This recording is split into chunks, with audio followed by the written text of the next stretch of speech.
অসমৰ শ্ৰমিক কৰ্মচাৰী আন্দোলনৰ ইতিহাসত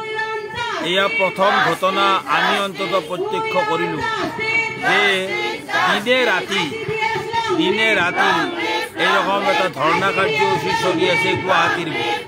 তাকো দিশপুৰ ৰাজধানীৰ কাষতে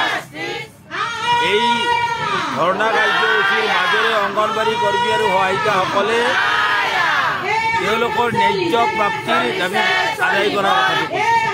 আৰু এই কৰ্মী আৰু সহায়িকাসকলে দীৰ্ঘদিন ধৰি ৩ অক্টোবৰ 2023 আৰম্ভ কৰা আন্দোলনে এটা চূড়ান্ত পৰ্যায়ত গৈ এটা মীমাংসাত উপনীত হৈছিল সঞ্চালকৰ বিভাগীয় সঞ্চালক এটা মীমাংসা কৰিছিল আৰু কৈছিল যে এইখিনি দাবী আপোনালোকৰ মানিলোঁ চৰকাৰে